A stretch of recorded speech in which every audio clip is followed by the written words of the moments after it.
ஒரு படத்தில் வடிவேலுவோட காமெடி ஒன்று இருக்குங்க. ஏண்டா காக்கா இத்தினூண்டு ஆயிருந்ததுக்காக வாடா இவ்வளவு கலவரம் பண்ணுறீங்க அப்படின்னு சொல்லி வடிவேலு வந்து ஒரு டைலாக் பேசுவார். அந்த மாதிரி முருக பக்தர்கள் மாநாட்டில் ஒரு 2 செகண்ட், வெறும் 2 நொடிகள் ஒரு காணொலி வெளியிட்டதுக்கு திமுக ஒரு வாரமாக பஞ்சாயத்து பண்ணிக்கிட்டு இருக்காங்க. அந்த பஞ்சாயத்தை எப்படி வந்து எதிர்கொள்றதுன்னு தெரியாமல் அதிமுகவும் எடப்பாடி பழனிசாமியும் அப்படியே டிஃபென்ஸ் ஆடிக்கிட்டே இருக்காங்க. அதிமுக இந்த பக்கம் பம்மறதை பார்த்த உடனே திமுகவுக்கு இன்னும் குஷி ஆயிருச்சு. செம்ம ஜாலியாக வந்து எகிரி அடிக்கிறாங்க. திமுகவை எப்படி சமாளிக்கிறது, இந்த நெரேட்டிவை எப்படி உடைக்கிறதுனே வந்து அதிமுகவுக்கு சுத்தமாக தெரியல. பாஜக வந்து அண்ணாவை அவமானப்படுத்தி விட்டார்கள், பெரியாரை அவமானப்படுத்தி விட்டார்கள், இவங்களோட போய் வந்து அதிமுக கூட்டணி வச்சிருக்கு, அண்ணாவை வந்து அடகு வைத்து விட்டார்கள் அப்படின்னு ஸ்டாலின் வந்து ஒரு வாரம் கழிச்சு கூட இன்னும் பேசிக்கிட்டே இருக்கார். அப்ப இவங்களுடைய நோக்கமெல்லாம் என்ன அப்படின்னா அதிமுக பாஜக கூட்டணியை உடைக்கணும். எதுக்கு உடைக்கணும்? அதிமுகவும் பாஜகவும் சேர்ந்திருந்தா திமுகவுடைய வெற்றி எளிதல்ல அப்படிங்கிறது திமுகவுக்கே தெரியுது, ஸ்டாலினுக்கு தெரியுது. அதனால தான் அவர் பயப்படுறாரு. என்னத்தையாவது பண்ணி இந்த கூட்டணியை உடைக்கணும் அப்படிங்கிறது தான் திமுகவுடைய நோக்கம். திமுகவுடைய இந்த நோக்கத்தை நிறைவேற்றுவதற்காக தமிழக மீடியா வந்து பார்த்தீங்கன்னா ஓவர் டைம் வேலை செய்கிறான். எப்ப பாரு வந்து அதிமுக பாஜக கூட்டணியை பற்றி மட்டும்தான் பேசியிருக்கான். இன்னைக்கு பார்த்தீங்க அப்படின்னா அமித்ஷாவுடைய பேட்டி தமிழக ஊடகத்தில் வந்திருக்கு. தினமலர், தினத்தந்தி எல்லா ஊடகத்துக்கும் வந்து ஒரு பேட்டி கொடுத்துருக்காரு. அந்த பேட்டியில் 2026ஆம் ஆண்டு தேசிய ஜனநாயக கூட்டணி ஆட்சி அமையும், அதிமுகவை சேர்ந்தவர் தான் முதல்வர், அதிமுகவிலிருந்து பிரிந்து சென்றவர்களை பற்றி நாங்கள் பேச முடியாது, அது அவங்க கட்சி விவகாரம் அப்படின்லாம் நிறைய விஷயங்களை அமித்ஷா சொன்ன உடனே அதை பிக்கப் பண்ணி இன்னைக்கு ஃபுல்லாக அதைத்தான் வச்சு ஓட்டுவானுங்க. அப்போ இந்த நெரேட்டிவை இவங்க அணையவே விடுறதில்லை. அதிமுக பாஜக கூட்டணிக்குள்ள புகைச்சல், கூட்டணி ஆட்சின்னு அமித்ஷா சொல்றாரு, இவங்க அதிமுக ஆட்சின்னு வந்து அதிமுக காரங்க சொல்றாங்க, இது எப்படி வந்து ஜெல்லாகும் அப்படின்னு ஜெல்லாக விடாம 2 கட்சி தொண்டர்களுக்கும் 2 கட்சியினருக்கும் பிரச்சனையை உண்டு பண்றதுக்கு மட்டுமே இந்த மீடியா வேலை பார்த்துட்டு இருக்கு. இப்போ இவங்க என்ன பண்றாங்க, பாஜக காரங்கிட்ட போயிட்டு அதிமுக கூட்டணியை பற்றி கேட்கறது, அவங்க ஏதாவது சொல்லுவாங்க, அதை கொண்டு போய் அதிமுக காரன்ட்ட கேட்கறது, அவங்க ஏதாவது சொல்லுவாங்க, இந்த 2ஐயும் கொண்டு போய் திமுக காரன்ட்ட கேட்கறது, திமுக கூட்டணி கட்சிக்காரன்ட்ட கேட்கறது, அவங்க ஏதாவது சொல்லுவாங்க. இதையெல்லாம் வச்சு அன்னைக்கு டேல விவாதம்.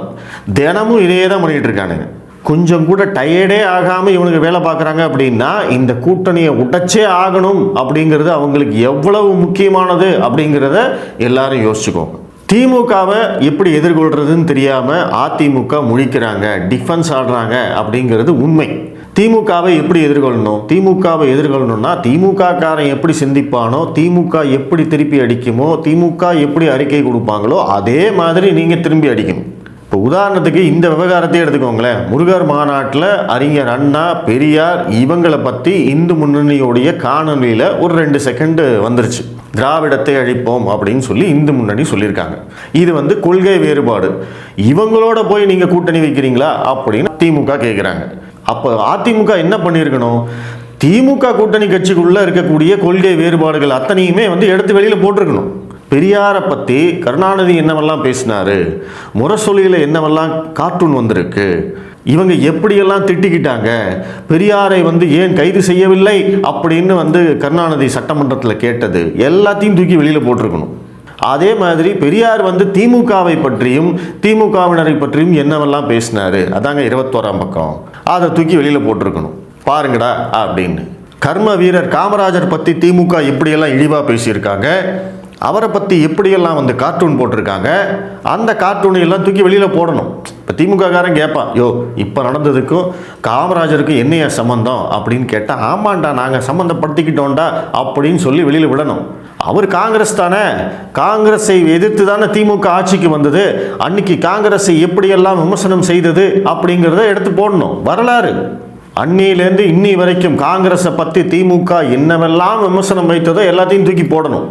நடுவில் வந்து தமிழர்களை இனப்படுகொலை செய்த கொலைகார கூட்டத்துடன் கூட்டணி வைத்திருக்கும் திமுக அப்படின்னு சொல்லி ஒரு பிட்ட சொருகணும். 2014ஆம் ஆண்டு இவங்க கூட்டணியை விட்டு வெளியில் வந்ததுக்கு அப்புறமா என்னவெல்லாம் சொன்னாங்க அப்படிங்கிறத எடுத்து போடணும். அதுக்கப்புறம் சேர்ந்ததுக்கு அப்புறமா இன்னைக்கு அதே காங்கிரஸ் வந்து தூக்கி பிடிக்கிறாங்களே அதையும் குத்தி காட்டணும். ஸ்டாலினுக்கு ஒன்றுமே தெரியாதுங்க, அவர் வார்டு கவுன்சிலர் ஆகிறதுக்கு கூட தகுதி இல்லாத ஆள் அப்படின்னு தஞ்சாவூர் கல்வெட்டு மாதிரி வைகோ அவர்கள் பேசின அந்த வீடியோவை எடுத்து ட்ரெண்டிங் பண்ணணும். இன்னைக்கு வைகோ எங்கே இருக்காரு, என்னவெல்லாம் பேசுகிறாரு அப்படிங்கிறத மக்களுக்கு எடுத்து சொல்லணும். இன்னொரு வடிவேலு காமெடி இருக்குது.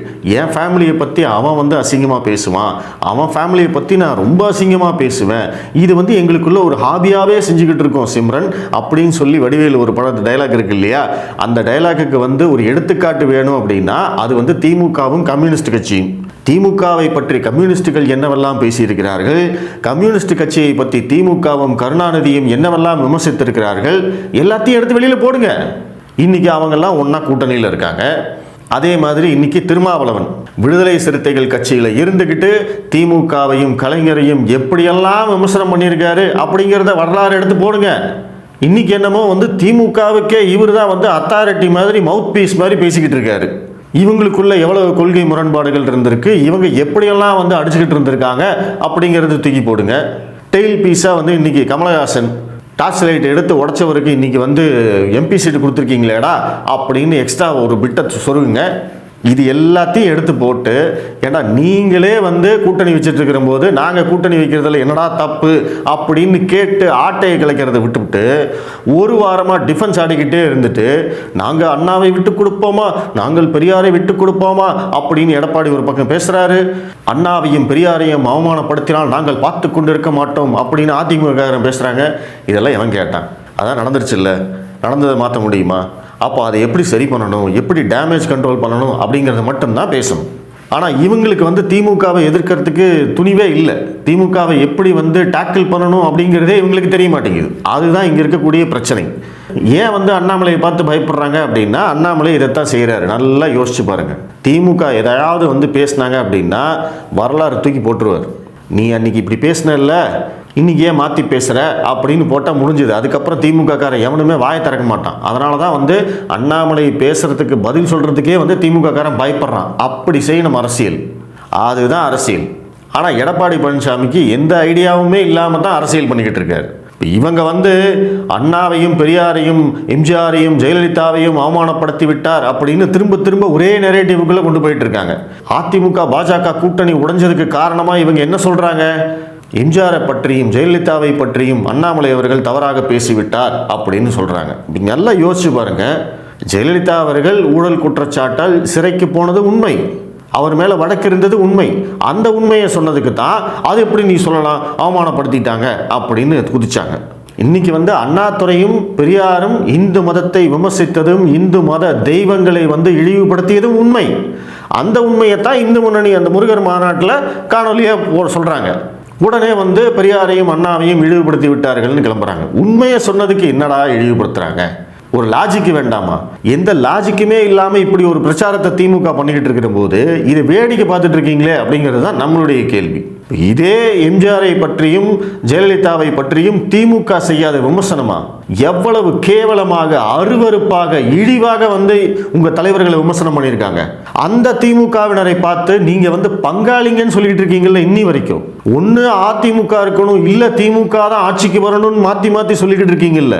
ஜெயலலிதா இருந்தா இப்படி சொல்லியிருப்பாங்களா? தீய சக்தி திமுகவை அழிப்பதுதான் அதிமுகவுடைய டிஎன்ஏ, வேற ஒண்ணுமே கிடையாது. தீய சக்தி திமுக அப்படின்னு சொன்னது எம்ஜிஆர், தீய சக்தி திமுகன்னு சொன்னது ஜெயலலிதா அம்மா. அவங்க சொன்னதுக்கு மாறாக இன்னைக்கு வந்து நீங்க என்ன பண்றீங்க? திமுக எங்களுடைய பங்காளி அப்படின்னு சொல்றீங்க. அப்ப உங்களுக்கு கூச்சமா இல்லை? அப்ப வந்து எங்க கட்சி தலைவர்களே அவமானப்படுத்தினவங்களே நம்ம பங்காளின்னு சொல்றதா அப்படின்னு ஒரு நிமிஷம் கூட யோசிக்கல. ஆனா இன்னைக்கு வந்து பாஜகவுக்கும் அதிமுகவுக்கும் கொள்கை ரீதியாக மாற்று கருத்துக்கள் இருக்கத்தான் செய்யும். இப்ப திமுக கூட்டணியில் இருக்கிற எல்லா கட்சிகளும் ஒரே கொள்கையில் இருக்காங்களா? காங்கிரஸுக்கும் திமுகவுக்கும் கொள்கை ரீதியாக வேறுபாடு இல்லையா? விசிகாவுக்கும் கம்யூனிஸ்ட் கட்சிக்கும் என்ன கொள்கை உடன்பாடு இருக்கு? விசிகாவுக்கும் காங்கிரஸுக்கும் என்ன உடன்பாடு இருக்கு? ஒண்ணுமே கிடையாது. எல்லாத்துக்கும் ஒரே அஜெண்டா என்ன? பாஜகவை எதிர்க்கணும். அதற்காக இன்னைக்கு அவங்க எல்லாம் ஒன்னா இருக்காங்க. ஒன்னா இருந்தா வெற்றி உறுதி அப்படிங்கிற அந்த ருசி கண்டுட்டாங்க. அதனால இன்னும் ஒன்னா இருக்காங்க. அதிமுகவுக்கு அது புரியவே மாட்டேங்குது. அதிமுக தொண்டர்களுக்கும் அது புரிய மாட்டேங்குது. ஒன்னா இருந்தா தான்ப்பா நம்ம ஜெயிக்க முடியும், ஒன்னா இருந்தா தான்ப்பா நீங்க அதிகாரத்துக்கு வருவீங்க, ஒன்னா இருந்தா தான் எடப்பாடி முதல்வராக முடியும், ஒன்னா இருந்தா தான் அதிமுக கட்சி வந்து உருப்படியாகும் அப்படின்னு சொன்னா உடனே நம்ம மேலேயே வந்து பாயறாங்க. கண்ணுக்கு முன்னாடி உதாரணம் இருக்கு இல்லையா? திமுகவை எதிர்கொள்ளணும் அப்படின்னா திமுக மாதிரியே சிந்திக்கணும். திமுக என்ன செய்வாங்க அதே மாதிரி திருப்பி அடிச்சிங்க அப்படின்னா அவங்க பேசவே மாட்டாங்க. இந்த வரலாறையெல்லாம் தூக்கி போட்டிருந்தீங்கன்னு வச்சுக்கோங்களேன், நெக்ஸ்ட் டே வேற கண்டென்ட்டுக்கு அவங்க ஷிஃப்ட் ஆகிருப்பாங்க. ஏன்னா திமுகவுக்கு வரலாறு பேசினாலே பிடிக்காது. அவங்க பேசக்கூடிய வரலாறு வேறு, ஆனால் உண்மையான வரலாறு வேறு. ஏன்னா உண்மையான திமுகவுடைய வரலாறு அசிங்கங்கள் நிறைந்தது. அந்த வரலாறு இன்னைக்கு இருக்கிற தலைமுறைக்கு தெரியாமல் பார்த்துக்கிறது தான் திமுக தொடர்ச்சியாக செஞ்சுக்கிட்டே இருக்காங்க. அதை தெரியப்படுத்துகிற வேலையைத்தான் எதிர்க்கட்சிகள் செய்யணும். அதைத்தான் அண்ணாமலை செய்கிறாரு. அதனால தான் அண்ணாமலையை பார்த்தா அவங்களுக்கெல்லாம் அல்லு விடுது. எடப்பாடி பழனிசாமியோ அதிமுகவோ அந்த வரலாறை பற்றி பேசுறதே கிடையாது. ஏன் பேச மாட்டேங்கிறீங்க? என்ன உங்களுக்கு தடுக்குது? திமுகவை இப்படித்தான் எதிர்கொள்ளணும். அப்பதான் அவங்களுடைய நெரேட்டிவ்லேருந்து நீங்கள் தப்பிக்க முடியும். எடப்பாடி பழனிசாமியோ இல்லை அதிமுகவை சேர்ந்த இரண்டாம் கட்ட தலைவர்களோ இந்த வரலாறை எல்லாம் ஆளுக்கு ஒன்று எடுத்து பேசி, பெரியாரை பற்றி முரசொலியில் வந்த கார்ட்டூனை பற்றி பேசலாமா? பெரியார் அண்ணாவை பற்றியோ கலைஞர் கருணாநிதியை பற்றியோ திமுகவை பற்றியோ என்ன சொன்னாருன்னு அதை எடுத்து பேசலாமா? அதற்கு திமுகவினர் தயாரா? நான் வரேன், வாங்க ஒரு ஒண்டி கொண்டி பேசலாம் அப்படின்னு யாராவது சவுண்டு கொடுத்துருந்தாங்க அப்படின்னா எவனுமே பேசியிருக்க மாட்டான். அதை செய்யாமல் சும்மா பாஜகவுக்கே அட்வைஸ் பண்ணிட்டு, பாஜக கூட்டணி உங்களுக்கு ஒரு சுமை அப்படிங்கிற மாதிரியே பேசிக்கிட்டு அவங்களுக்கு நீங்களே பாயிண்ட் எடுத்து கொடுத்துட்டு இருக்கிறீங்க. இங்கே இருக்கிற மீடியாவுடைய வாய் அடைக்கிறதுக்கு உங்களுக்கு தெரியல. இந்த அசிங்கமான வரலாறை எல்லாம் மீடியாவில் பேசக்கூட முடியாது. இவங்கெல்லாம் எப்படி திட்டிருக்காங்க, எப்படியெல்லாம் பேசியிருக்காங்க அப்படிங்கிறத இன்னைக்கு மீடியாவில் எடுத்து சொல்ல முடியாது. அந்த அளவுக்கு அசிங்கம். அதில் 2 பாயிண்ட் எடுத்து பேசியிருந்தீங்க அப்படின்னா வாயடைச்சு போயிருப்பாங்க. அதனால் எடப்பாடி பழனிசாமி அவர்களுக்கும் அதிமுகவினருக்கும் நம்ம சொல்லிக்கூடியது ஒன்று தான். இந்த மாதிரி நிறைய ஐடியாஸ் இருக்குது. திமுகவை எப்படி எதிர்கொள்ளணும், எப்படி அவங்க வாயை அடைக்கணும், எப்படி அவங்களுடைய நெரேட்டிவை உடைக்கணும் அப்படிங்கிறதுக்கெல்லாம் நிறைய ஐடியா கொடுக்கறதுக்கு நான் தயாராக இருக்கேன். அதிமுக ஐடிவிங்காரங்க யாராவது இருந்தால் நம்மளை காண்டாக்ட் பண்ணுங்கள். நான் ஐடியா கொடுக்குறேன். திமுகவை அடித்து பொழக்கலாம். சரிங்களா? நன்றி.